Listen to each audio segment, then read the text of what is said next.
Eu tô partindo para um vídeo do YouTube, porque eu já gravei vários stories do Instagram e ou os stories estão travando, ou não tá dando tempo do pessoal acompanhar, ou quando eu coloco nos destaques, o pessoal vem e me pergunta que eu podia explicar melhor o assunto.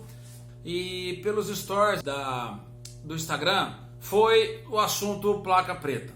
O assunto placa preta deve ser um dos assuntos mais antigomobilistas brasileiros e demais entusiastas dos automóveis com mais de 30 anos. Isso chega a ser curioso, porque a gente se fala tanto em placa preta, fala tanto em certificado de originalidade e pouco se sabe, porque pouco se estuda sobre a placa preta. Então vamos primeiro entender o seguinte: o que é a placa preta? O que é a placa preta? Primeiro que a placa preta, o termo placa preta, ele não existe dentro da lei, tá? Não existe. O que existe é veículo de coleção e certificado de originalidade. Porque agora com a nova placa, a placa na cor preta com numerais em cinza não vai mais existir para designar o veículo de coleção. Então o termo placa preta futuramente vai cair em desuso. Então comece a entender que o que sempre existiu na lei foi veículo de coleção e certificado de originalidade. Então vamos lá. Para que nós brasileiros temos que ter uma lei para poder atender os veículos antigos? O interesse, a vontade de ter uma placa que determinava que aquele veículo podia circular na rua era um veículo antigo, esse interesse existe no Brasil há mais de 40 anos. O mais antigo clube de veículo antigo do Brasil, que é o Veteran Car Club do Rio de Janeiro, foi um clube fundado em 67 pelas pessoas que começaram lá atrás, há mais de 50 anos. As pessoas já gostavam de carro antigo, já tinham veículos antigos, e é bom lembrar que em 1967, um automóvel considerado antigo para esse pessoal era no máximo um automóvel fabricado até 1942, que foi quando começou a Guerra Mundial, a Segunda Guerra Mundial. Então para eles aquilo ali era o carro antigo. E se a gente lembrar bem, voltando um pouco ao assunto história, naquela época ter um automóvel antigo, você tinha limitações para poder circular na rua. Para você andar nas ruas normais com um automóvel, no trânsito normal com um carro antigo, com um carro até 1942, você tinha que ser obrigado a estar usando luz de ré, você tinha que ser obrigado a estar usando pisca-pisca, coisa que aqueles automóveis não tinham e era obrigado a usar. Então muitos foram adaptados para poder ter esse uso. E alguns proprietários, quando nasceram os clubes, as primeiras associações de automóveis antigos, as pessoas entenderam que, você vai matar ali a originalidade do veículo, né? O valor histórico do veículo, colocando esses itens obrigatórios que a legislação de trânsito manda colocar.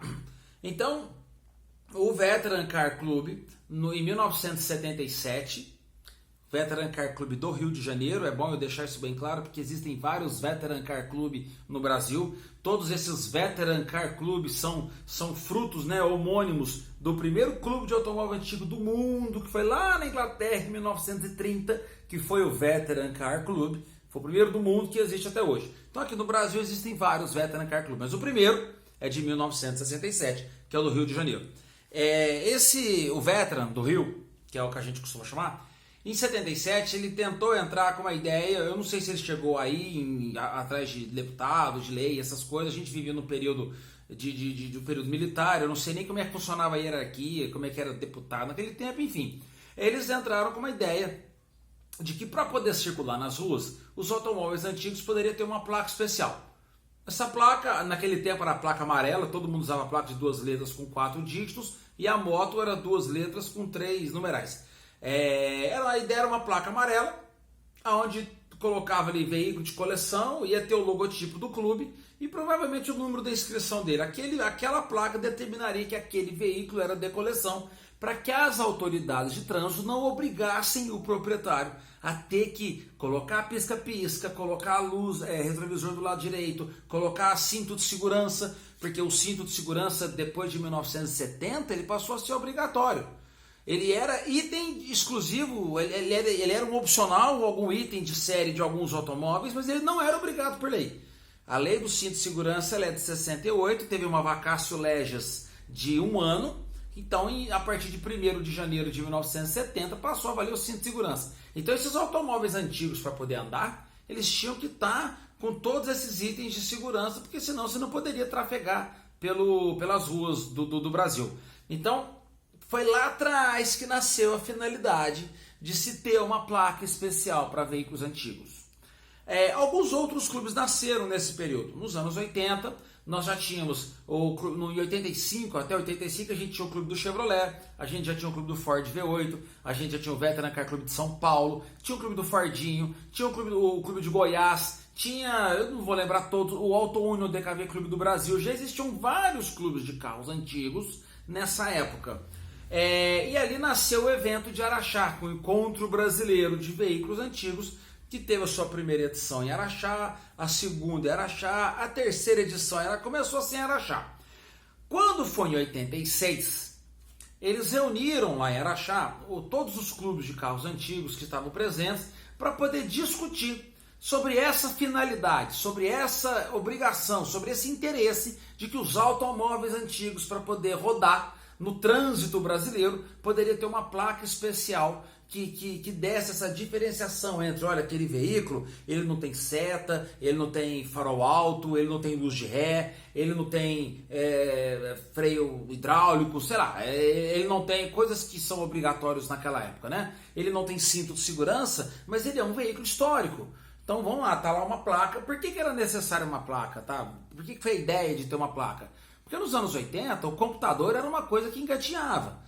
A SERPRO, que era o Serviço de Processamento de Dados, que foi criado em 1967 também, para poder fazer cruzamento de dados via digital de todo o país, que depois, com a criação do Renavan em 1970, ele não conseguia atender. Naquela época, para o guarda poder saber que seu automóvel estava em dia, ele não ligava na central, não tinha essa comunicação.